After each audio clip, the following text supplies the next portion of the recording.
Welcome to You're the Boss, a mantra for anyone who's ever had to face their own fears, struggles, and even failures. Join host Larry Roberts for a deep dive into overcoming limiting beliefs and identifying where our pasts can shape us rather than define us to build a lifestyle and business filled with passion and purposeful leadership. You're the Boss will bring you proven techniques and mind shifts to help you achieve your goals and build your best life. Now your host, Larry Roberts. You know, we spend so much time building our businesses and investing in our businesses that sometimes we overlook the very thing that allows us to do that. And we may want to step back and start maybe investing in our bodies a little bit more. So our guest today developed an interest in the life sciences when his mother was diagnosed with osteoporosis. With a desire to help his mother avoid the side effect-inducing medications designed to treat the disease, he began his research. As he progressed through his research, he realized that it was really a dysfunction of disuse. And a lot of what are called diseases of aging are really just that. They're diseases of not doing what you need to do to stay alive. Things like exercise, moving around, keeping a decent heart rate, good blood flow, and good airflow. All these diseases of aging really don't have much to do with aging. It just has to do with disuse. With that, he set out on a mission to find a group of people who are outliers, who were able to build bone density higher than anyone else, maybe even superhuman bone. He went and identified this audience immediately. It was gymnasts. It's because of the rate at which they hit the ground, they sometimes get 10 times their body weight loaded through their hip joints and their lower extremities. He then built a device that emulates high impact, and in that emulation of high impact induces a change in bone density. Eventually, Dr. Jaquish created a set of medical devices that compressed bone, and now there are 130 clinics around the world that are just for this. It's called OsteoStrong, and they are in 8 different countries. Dr. John Jaquish. Larry, thanks for having me. I'm excited. I bet you thought that intro was never going to end. No, I've only done so much. So I'm still a pretty young guy. So I knew you'd run out of stuff to talk about. It's fine. So tell me more about you, man. Obviously you got started because your mother was diagnosed with the debilitating disease, and I mean, you've managed to reverse it. Tell me a little bit about that. So it was really more like a bizarre homework assignment from the third grade. Come up with a new idea how to fix a problem that everybody's had for a long time. Now, she looked at the side effects of the medications for osteoporosis, and she didn't like the way they looked. It turns out since then, there's been a lot of studies that show that the side effects are a lot more brutal than they first thought. And the intended effects are not really there. So for example, the test, the DEXA scan, it's a dual x-ray that looks at the health of bone. Those medications make the test come out better, but they don't actually make your bones stronger to the same degree that the medical imaging would have promised. So it really is you're keeping older, less useful bone mass, and you're building less of the more powerful, newer bone with a lot of those medications. So all that stuff was kind of coming out at the same time. And my mom read about it and she said, I don't want to do this. And I read about it. And I'm like, yeah, I don't want you to do it either. But she thought she had sort of lost her independence because a fragility fracture after the age of 50, that's still pretty young. Yeah. Fragility fracture after the age of 50, you have a 50% chance of death within 1 year based on a complication. Wow. Because a hip fracture, you're not just healing from that, in a couple of days. Right. Right. You gotta go to the hospital, pins and screws. Usually, some people can't recover from the surgery because they're in poor health. Some people can't. Sometimes there's complications of surgery. There's some pinched nerves or something like that. Sometimes they get pneumonia because they've been just in bed for so long. Sure. Let me jump in there real quick because you kind of got me a little scared. I got to be honest with you. You said a fragility fracture after the age of 50. Hey, brother, I'm 49. So Yeah. you talk about if I snap a bone in a year, I'm in a danger zone there. That's right. Wow. Yeah. Now, it's much more uncommon for men than women. Typically 1 in 5 men, but 3 in 5 women have these issues. Wow. Yeah. Better off, just because statistically you're a guy, but don't worry. There's still a testicular cancer and all other things that only men has. Don't worry. You're not left out of the mortality scores here. So what I looked at was like, okay, how do we build bone density in the first place? So I completely took a different approach. In fact, my PhD advisor told me, if you had invented this thing, or if you would want to invent this thing after you got your PhD. So I invented it and then I went and got my PhD. Okay. And so he said, if you had invented this thing after doing your PhD, you would have actually thrown the whole thing in the trash because it's so different. And one of the problems with standard education, it's funny, I have 3 degrees and I don't really believe in standard education because standard education teaches you this is the way it is. But entrepreneurship is the opposite of that. It's finding a different and maybe a more efficient way, maybe an easier way, maybe a quicker way, maybe a way that's 5 times as hard, but it only takes you 1/5 the amount of time. So that would seem like a benefit to most people. So like I met a lot of resistance, as anyone does who's an industry disruptor. Like industries don't like change because change means somebody's making less money and other people are making more money.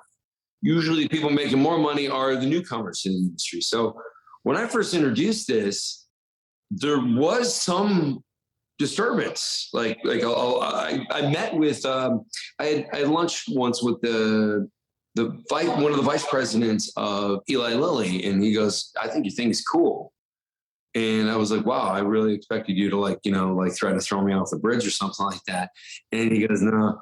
He goes, "But I tell you what, all of our patents are running out on our drugs. So good luck." Like it was kind of a wide open opportunity. So yeah, most of the drugs are off patent now, and they're cheaper. But it's funny. They're not being prescribed that much anymore because they're not because of the side effects and people not wanting to go through the same scenario your mom was dealing with, not wanting to go through it as well. Yeah. Just people read about it and they're like, well, is there an alternate way? And then they read about OsteoStrong, and this is how OsteoStrong gets clients. So tell me more about OsteoStrong. And this isn't some fly-by-night invention that you came up with. It's not like the bathroom buddy that the dad from Gremlins came up with back in the day. This is a real, it's been adopted by some massive influencers, massive athletes, professional athletes, the NFL, the Ultimate Fighting Championship. Right. So the NFL is really interested in my strength products, mostly because it allows them to train with much heavier weight without the risk of injury. So similar logic. So with bone density, I didn't really need to get the buy-in of athletes. And in fact, from a bone density perspective, having athletes involved, they're not really involved in it, but having athletes involved hurts the business, because if a postmenopausal person sees an NFL player is doing something, they think it's not for them. Yeah, it makes sense. So it's actually like when athletes come and want to improve their bone density, they usually don't need to. They usually have the highest your bone density can get is a little over 2 standard deviations as far as I've seen. There's no study that determines that, but I'm at about 2.5 standard deviations above normal. And so are most impact athletes that hit each other or hit the ground, gym fighters, NFL. And so there's just only a certain amount. It's like, muscles can only get so big, right? Nobody has quadricep muscles that are, twice the size of their waist. Sure. Even the drug guys, they can't even do that. So they're trying, but I mean, as ridiculous as they look, they'll never get there.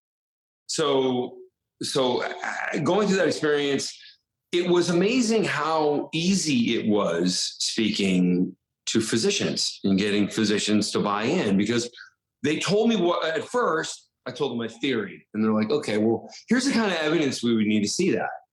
Here's the kind of studies we would need. And I'm like, well, okay, some of the studies you're describing are like tens of millions of dollars. Some of the other ones are pretty simple. And so I got some of the more simple ones done. And once you show a physician the evidence or enough evidence where they're willing to try it. Now, because this is what's called a physical medicine intervention. Now, like, you know how you read like in Forbes magazine or Entrepreneur magazine, overnight success? Yep. You hear that term. Every overnight success takes 10 years. So, and it took me about 10 years to get enough physicians so that they started talking to each other. So like I'd be in an airport and somebody'd walk up to me and be like, are you Dr. Jaquish? Yeah. Oh, I read your book and I prescribed osteogenic loading. That's the name of the therapy to my patients. Wow, that's super. Like it took about 10 years before that started happening. Yeah. Wow. Yeah. But it happens. My next invention, which I'm much more known for, even though they're sort of like equal size technologies influence around the world, is called X3. That one is to influence the size, strength of muscle. And of course, the larger muscles become, your body fat percentage goes down, and you end up just in much better shape. Now, I made this discovery, which basically, like when I looked at human biomechanics and capability, the way the osteoporosis device works, when you're almost at full extension of one of your extremities. So like, the upper arm, 120-degree angle. So not full extension, but close. That's how you would absorb or create the greatest amount of force. And so this is how the bone density device worked by using computer analysis to look at the loading events that happened right there in those positions.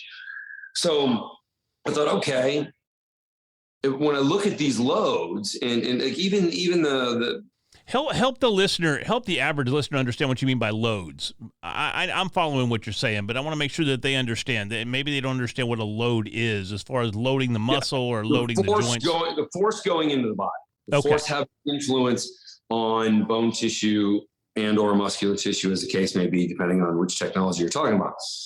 But I saw people using 7, 8, 9 times their body weight in the lower extremities in those very specific impact-ready positions, who had never worked out a day in their life.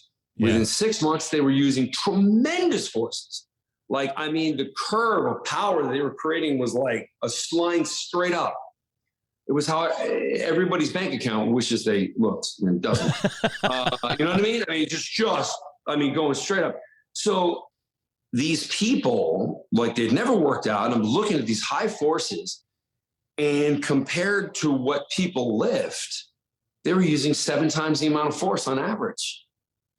And so I made the realization, we have a 7-fold difference from impact ready range. This is the only science I'm going to throw at you here today. Okay. 7-fold difference between where you absorb impact and your weaker range of motion. So like when you do a push-up, like when your nose is against the ground, like contrast 120-degree angle I just described. So you're very weak and then incredibly strong, but we pick a number when we go to lift weights that's just sort of near the low middle. And we basically overload joints and injure joints. And then when we're in our stronger positions, we're hardly using the muscle at all. We're using just a fraction of what the muscle is capable of. So weightlifting is great for creating injury, and it's terrible for stimulating muscle growth. Like, I mean, why I call my book, Weightlifting is a Waste of Time. It's worse than a waste of time. No, when I saw that, I was like, I want this guy on the show, because I agree. Right. Maybe for different reasons. From an entrepreneurial standpoint, I had the evidence. I was the only one in the world that had this evidence, just how backwards weightlifting was. And we're out there telling everybody to do it. And then probably the most important point, and it's difficult to quantify this statement, but I did a pretty good job in the book, I think. At least that's what a lot of doctors have told me who read the book and researchers. I say that fitness is the most failed human endeavor. If you think about how many people that you know, and for any entrepreneur thinking about a market that they're going to enter, look for shit like this. Let's look at fitness. Probably close to 100%. Maybe it's 99.9, depending on how you define what fit is. And people have a different definition. But let's say low percentage body fat, high level of strength. Who's really fit? Maybe 1/10% of the people who walk into a gym. Maybe. Like if you go walk into a Planet Fitness and look around, that's the regular. I'm not talking about Venice Beach, Gold's Gym. Like obviously that's where the strongest guys in the world train. Right. And that's one gym, by the way. That's not all Gold gyms. That's just one. You go into an average gym and the people that are in there don't look any different than the people in the Pizza Hut. And I bet 10 people. I bet 10 people that have been going and exercising on a regular basis for more than 2 years, and they don't look one bit different. Oh, yeah. Am I right? Oh, yeah. Oh, yeah. 100%. Yeah. Almost everyone who's like all about fitness, they don't even look like they work out at all. No.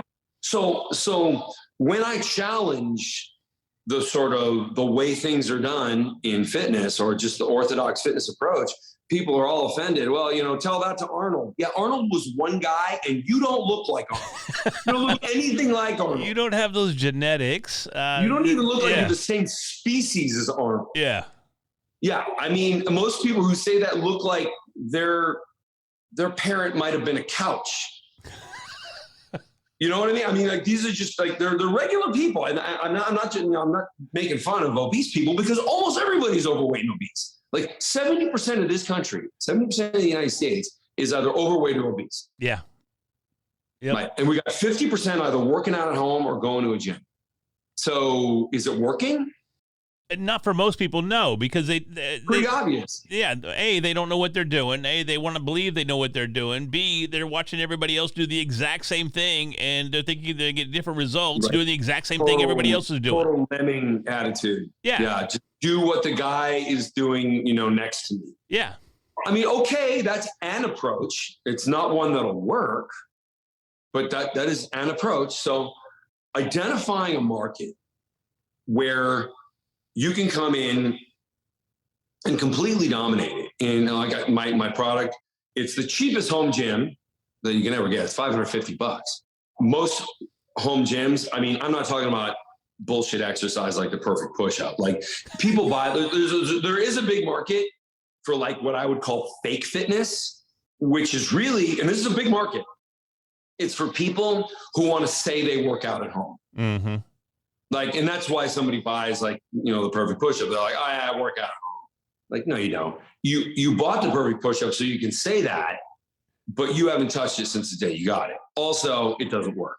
I mean, just twisting your hands while you do a push-up, that makes no sense. When the twist hits those muscles we don't use, it's those supporting ligaments, those supporting muscles that it tweaks, right?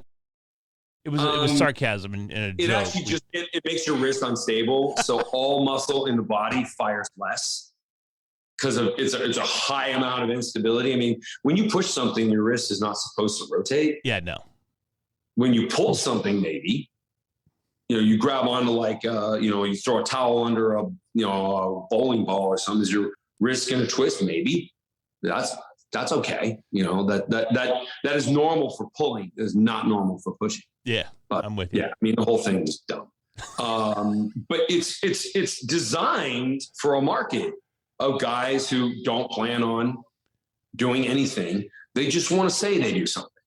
So that's not the market. So if you're serious about fitness, you can buy a $5,000 power rack and weights and, park your car outside forever because you just lost your garage because you got your big rack in there. And I mean, that's one approach, but like what I developed is 1/10 of the price of a regular home gym, and it'll work so much better. Like I've not used anything other than my product. And the same thing with the 40 athletes that are shown on the website. And it's about 19 NFL players out of those 40 people. Also the Miami Heat, they even endorsed the book. They put their endorsement right on the back. Nice. Forrest Griffin wrote the foreword. Yeah, my man Forrest. Yep. Ultimate Fighter. For us. And and it's a Wall Street Journal bestseller, which is actually the only bestseller list that means anything, because the New York Times bestselling list has nothing to do with sales. Did you know this? Oh, I know you can buy your way onto it if you want to. It's handpicked by the staff of the New York Times. So like basically like my publisher, I was like, well, how do we get on the New York Times bestseller list? And he's like, you don't want that. It has nothing to do with sales. Like, and he goes, by the way, like you're a white straight male. Like you will not get it. Like right now, I mean, this is just what my publisher said. Right now, no white straight male is ever going to get on that list for the foreseeable future. So just, like if your book were about, something having to do with gender or race or something really controversial there, and you were not a white straight male, maybe, but like that's just all that's on the list right now. And so it's like, okay, so it's political, it's handpicked, and it has nothing to do with actual success. Wall Street Journal actually has to do with sales. So it's the only one that means anything anymore. Maybe the USA Today one also, because that has to do with sales. Yeah. But they cut it a little different. So anyway, like everything went great with the development of the product, with the way we market it now. Here's another thing which will be interesting for your listeners. First, I went after a fitness market, and people told me not to do this. People told me, like, you have a scientific argument that you're trying to make to a fitness crowd. The fitness crowd is like the stupidest people.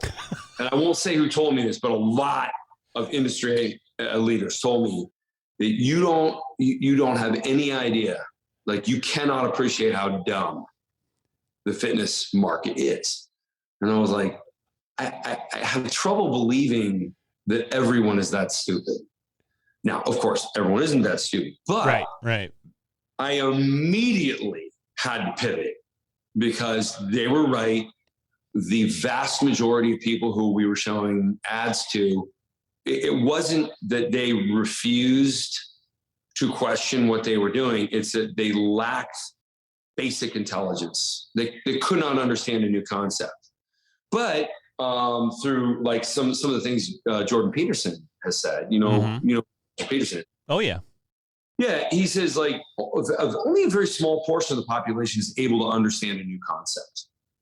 Everybody else just follows. So like the world said the iPhone, for example, was stupid because it didn't have a keyboard. Right. Right. Just like it's going to fail. There was only one tech reviewer. The guy's name was Walter Mossberg. He was with the Wall Street Journal. Funny how smart people tend to go to that. That's weird. Weird.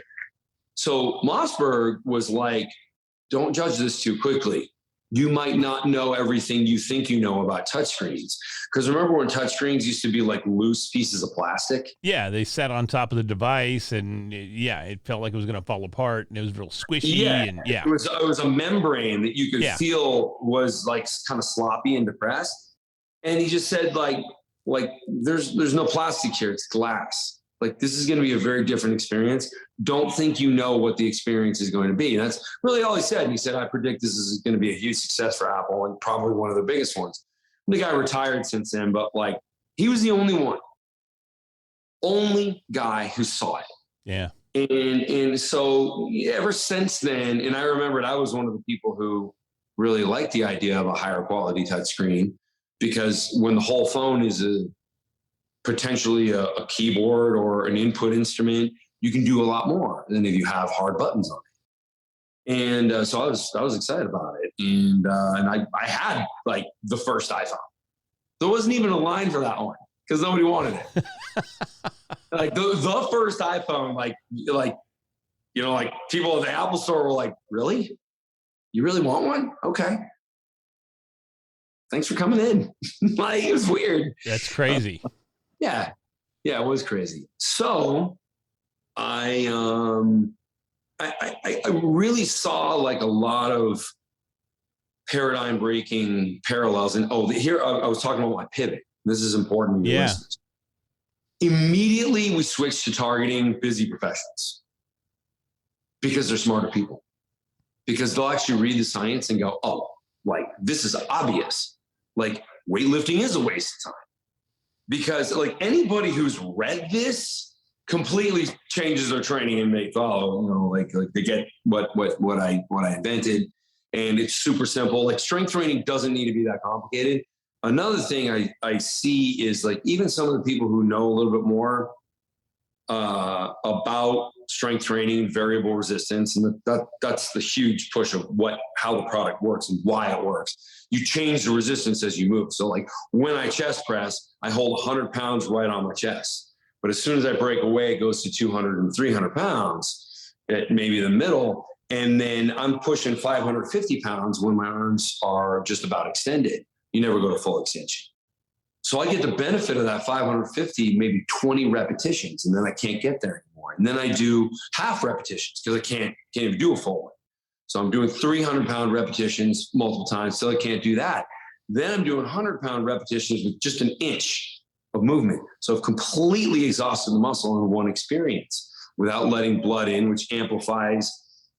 I said I wouldn't get scientific. It amplifies hypoxia, which is sorry. Yeah, sometimes I can't avoid it. It amplifies hypoxia, which downregulates myostatin, which is a protein that limits your muscle growth. So you're actually changing your genetic potential as you're doing this. And people grow. I've seen multiple people put on 20 pounds of muscle in 6 months. Wow. And of course, their body fat is dropping like a rock because their metabolism is working with so much great efficiency to service muscle that as long as they're getting the right amount of protein, they're gaining muscle and they're just dropping body fat super quick. Wow. Yeah, it works really well. But pivoting to the busy professional, this is someone who would actually take the time to read the book or even read what's on the website. Yeah, it's interesting because so many of it. I mean, it's interesting that the fitness industry doesn't jump on that. But me as an individual, I've experienced it myself. Back in the day, sitting here looking at me right now, I'm a little more plump than I was at one time. But I used to compete at 155 pounds, and I'm 6'3". So my struggle was always putting on weight. And I had personal trainers, I had strength and conditioning coaches. No one could put anything on me. Then, of course, later in life, I ended up becoming an alcoholic, got sober, but in the process, got super, super fat too. And now I'm down, I think, 69 pounds as of this week from year to date. So I'm on my way back down to a respectable weight once again. But it's interesting because you see all of these traditional methodologies being applied, and especially for someone like myself, it just didn't work. I wish at the time when I was trying to put on mass and trying to get stronger, something like this would have been in place. When did you invent this? What was the year? Oh, it was 3 years ago. Oh, wow. Yeah. So in September 3 years ago on the Dave Asprey podcast. Oh, wow. It was like the soft launch. Dave's a friend of mine. Okay. That's why. Okay. That's cool. In fact, he got the one of the first prototypes. Very cool. And yeah. He's been a big fan and he's a great entrepreneur too. Of course.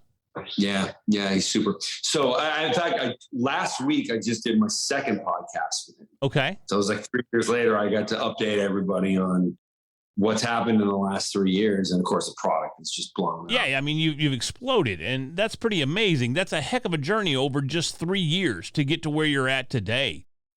Help us understand how it all started getting traction. I mean, I know you said you pivoted and you switched to busy professionals when you're running your ad campaigns, but there had to be more to it than that. So when did you really start finding the traction over the last 3 years? And what do you think was the catalyst to get that movement? A little bit of it was just like a strategic. So the A/B testing in the ads was big. How can we find out more about the product? How can we get a copy of your book?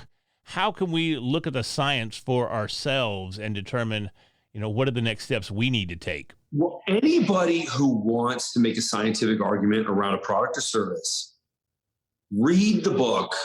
Like I have, basically I wrote the book to explain the rationale. So like I'm highly criticized. And by the way, don't be afraid of criticism. That's like the thing that I find most entrepreneurs are crippled by is like, well, what if people say this or what if people say that? First of all, somebody will bitch about anything you can imagine. Yeah. Like you're going to get, if you're successful, you're going to get haters. In fact, if you don't have haters, it probably means nobody's buying your shit. You're not there yet. You hadn't made it yet. Yep. Yeah. So like I get an incredible amount of haters that say my book is an advertisement for the product. Well, no, I mean, it's the rationale as to why it was created. Also, it proves that this method is far superior, and most people, in fact, a quarter of the population, can't grow muscle at all, no matter what they do in standard weights. And why is that? That interests me. It's interesting. That's an interesting statement because I've wondered this literally my entire life.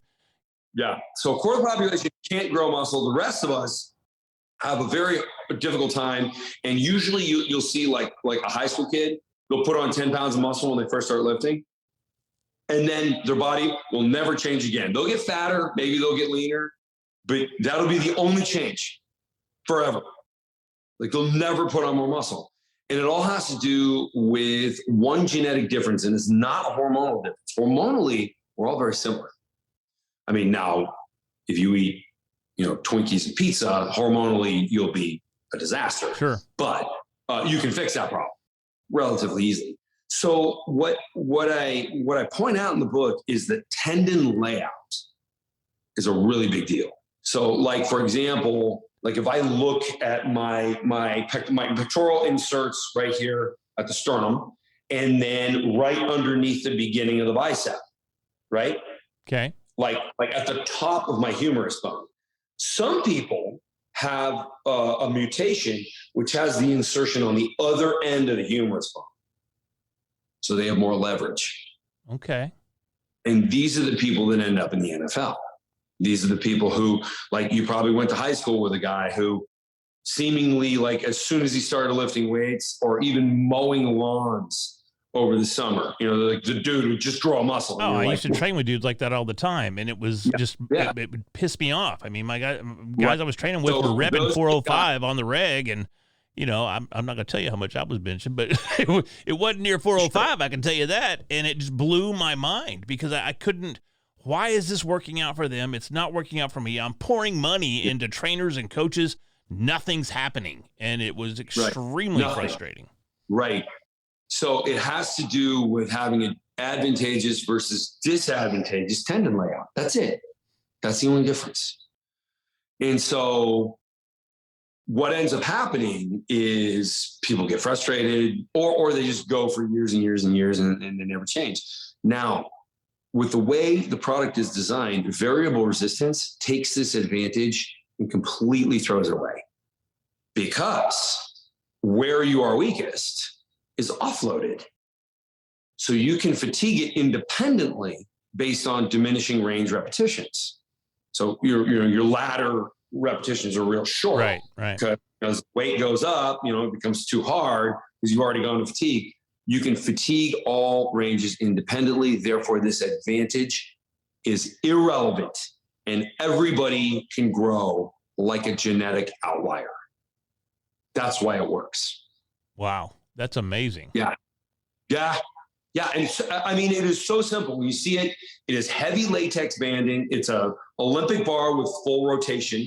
So you can keep your wrist neutral. Because the problem, like band training, I often wondered before, like when I started putting these ideas together, why didn't band training ever take off? Because it's been sort of poised to do something for like 20 straight years, and it's never really done anything. Yeah, it started off with like the Solo Flex or something, didn't it? I mean, wasn't that one of the first machines you saw come on the scene with it? That's not necessarily banned, but it's still the elasticity type training. Variable resistance. Yeah.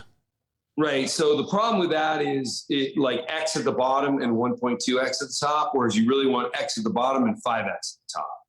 So it didn't deliver the right proportion, the right ratio of variance. That's one of the problems. The other problem is that if you train with just bands, your wrists and ankles, which are the contact point with any resistance, right? The ground or a bar. And usually exercises involve the ground and a bar. Nobody's floating in the air. You got to be on the ground. And you're grabbing onto something. Like, in a squat, we have people do a front squat because stacking weight on the back of your neck is not something you normally do. A lot of trainers have trouble understanding that you shouldn't stack things on the back of your neck. Why the back squat became popular is like beyond me. But anyway, people just like, they like stop, they like their brain shuts down right when I say that. And I'm like, but like, if you have a heavy suitcase in the airport, you ever see somebody like, oh wait, let me get this on my neck? Yeah, exactly. Never. No, nobody would ever do. Yet they go into the gym and they're like, let me put all the loading on my cervical vertebrae. Yeah, it always made sense to me. No, it never made sense to me ever. Right. But I just thought maybe I wasn't masculine enough. Maybe I just wasn't. Here's the funny thing. You talk to a person in their 20s who's never been injured, and they're like, oh, yeah, that's bullshit. Like, you got, like, back squat is every. Just ask Ronnie Coleman, or they mentioned somebody who, by the way, Ronnie Coleman can't walk anymore. Oh, I know. Yeah, watch what's that documentary, The King, Ronnie Coleman, The King on Netflix. Yeah. Check that out. Yeah, just sad. Yeah, sad. Yeah, it's terrible. Dude is broken. He's ruined. Oh yeah. I mean, he'll never move with any sort of comfort ever for the rest of his life. No. But was he the greatest in the world? Yeah, for a while. Yeah, lightweight, baby. It ain't so light now. Yeah. So anyway, I distracted myself. I know you distracted me too. I was like, oh shit, you talking about Ronnie Coleman. Lightweight, baby. Let's do it. The way this works, it just makes so much more sense. Your body goes to a deeper level of fatigue. Like, you're way more exhausted from this. And it's one set per exercise, by the way. So my workout only takes like 10 minutes, 6 days a week. Oh, wow. Okay. Yeah. I split the body 2 ways and do 10 minutes a day, 6 days a week. And I put on 60 pounds of muscle after turning 40 years old. Wow. Like, that's unheard of. Nobody puts on that kind of muscle. Wow. That's insane. 40. Yeah. I'm like a completely different guy. Like, I went to a fraternity reunion recently, and people were like, kind of walking around me, looking at me, and they're like, they recognize my face, but the rest of me is like, what the hell happened to you? Yeah.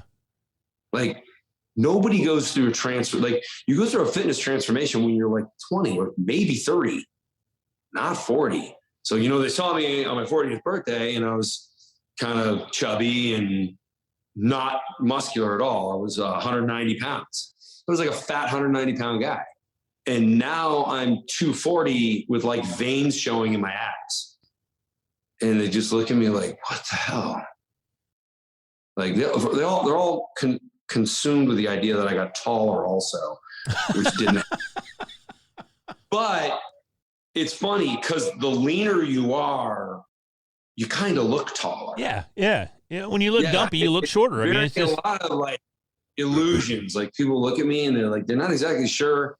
Like, everything's different, but they see differences that aren't really there. It's really kind of funny. Yeah, it is. I mean, like I said, I've been experiencing that all year. I'm down 70 pounds on the year, and just people say you're taller. Yeah, they go, dude, are you tall? It looks like you shrunk for a while, but are you back up there now, or what's? Are you standing up straighter? What's going on? Yeah, you get all kinds of crazy comments. It's insane.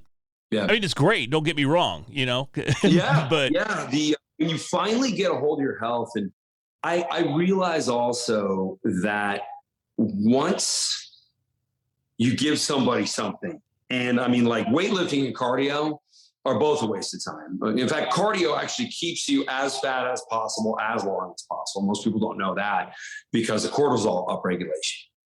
So you upregulate your cortisol like with chronic cardio, and it has to be chronic if you're going to get any effect out of it. Right. Get endurance out of your heart, and you're training for endurance. Like, if you want to run long distances, there's only one way to train for that. It's to run long distances. So people end up doing that, and they upregulate their cortisol. What does cortisol do? It gets rid of muscle, and it encourages the storage of body fat. Yeah, you don't see any massive long distance runners. I mean, you look at these marathon runners; none of them are massive. You don't really see any lean ones either. They're kind of skinny fat. Like, you see people who have lost their muscle mass, but they still the females, it's easier to see because they wear shorter shorts. They got cellulite all over them. Yeah. Yep. And they're marathon runners. And you're like, oh, I thought, like, the average person is like, oh, I thought like people who would run marathons would be a lot leaner. No, sprinters are lean. Mm-hmm. Yeah. Distance runners, not lean at all. They're skinny fat. Yeah. That's so funny. I haven't heard that term literally in years. It's too funny because I used to say that all the time. Because I got skinny fat. I was still skinny at the time, but had no definition after I quit training for a while. But I still maintained that lighter weight until like I said, I got sober and changed my alcohol intake to sugar intake and the medications that I was on and all that garbage, and blew up like a freaking blimp. Then shed all that, changed the diet, got off all the medication, started focusing in. Now I got to tell you though, I've been hitting the old Rogue Echo bike. That's I bought that the first of the year, and I hit my Rogue Echo about 5 times a week, along with a massive diet change. And these are the results that I'm getting out of that. So. How are you using it? Are you using it like explosively for a brief period of time and then cooling down? Generally, I'm only going about 15 minutes, and it's just a straight 15-minute gig. But the Echo's got the arms and all that fun shit too. So 20 minutes is the threshold for doing a consistently higher heart rate. If you go 20 minutes, that's when you really start to upregulate cortisol. Keep it under 20 minutes. So what you're safe. And it's probably why it's working. If it's cutting weight off you. If you decided to do a half an hour a day, your results would disappear. Wow. So it's the opposite of what you think. More is not better. Yeah. And like I say, I attribute most of what I've experienced this year to diet. It's diet and getting rid of the bullshit medication that I was on as well. But most of it's diet. It's changed significantly, lowered my overall caloric intake and just changed my entire perspective on eating. And it's working out. So, what was the biggest you got? 326. Yeah, 326. And I look at those pictures, I go, who the heck is that guy? People that get that level of overweight, they're usually medicating something with food. Yeah. And for you, it was probably like just staying away from alcohol. Yeah. It was just like, well, I'll have some potato chips. I won't think about drinking if I'm eating potato chips. It was when I came out of rehab, I didn't want savory food. Anything savory made me feel nauseous. Everything had to be sweet. And man, I just sweet. And it took, I'm going on 7 years now since I came out of rehab and been sober. But it took years and years, like 3 to 4 years before savory even started appealing to me at all. And now I've managed to transition back to where sweet. I was never a big sweet eater prior to that, ever in my entire life. I mean, of course, I'd enjoy a sweet whatever because I never really watched a whole lot, but I just was not a sweet eater. But after getting sober for those 3 to 4 years, sweet. Now I'm back to where sweets don't do anything for me at all. I don't even want them. So it's like I've started to regulate again. It's so funny because people don't realize all the bullshit that comes along with that whole alcoholism and even getting sober thing. They think, oh, you're sober now, everything's great. And man, you do so much damage over the years and your body takes so long to recover. But and I'm just now getting back to where I feel like me again. At 49, I've got more energy than I had at 39. And at 39, I was a freaking alcoholic. So that was a lot to do with it. But I feel as good as what I remember feeling like in my late 20s. That's how I feel. I mean, it's like I want to get back on the mat. I want to go roll with the guys a little bit. I really won't because I don't want to break anything. After 50, you're in trouble. But the desire's there. I got that thought process going, man. I'm ready to scrap again, even though I know I never will. But it's just a lot of fun regardless. So tell us once again, man, where can we find the book? Where can we find out more about you? And where can we find the X3? Is that X3 is right? So it's funny. My last name a lot of people have trouble with. So I used to give like my Instagram handle, but I create a landing page that solves all problems. It's drj.com, DOCTOR, the letter J.com. You can find my Instagram, YouTube, Facebook. You can find links to the book on Amazon. You can find a link to like Superior Exercise. I'll take it X3, Superior Nutrition. We'll get you to my nutrition approach. I have a very efficient protein that's vegan friendly. If someone chooses to be vegan, though I discourage that. No, it's not a good health choice. But if somebody wants to do it, I'll help them. It's all there. Now, if somebody wants to follow me, I suggest following me on Instagram because that's where I put the most content. Cool deal. Yeah. It's drj.com, DOCTOR, the letter J.com. And, it's interesting that that's even available, that you got that URL, and, it's not the basketball player of old. So that's interesting. Well, Julius Erving has been fishing for a couple of years, so I don't think he needed it. That's cool, man. Well, Dr. J, thank you so much for your time, man. This has been a really insightful conversation. I appreciate everything that you brought to the table. And awesome. I enjoyed every minute of it. Thank you so very, very much. And everybody, You've just listened to You're the Boss with Larry Roberts. Join us for our next episode where we help you succeed and live your best life ever. Subscribe, connect, and share.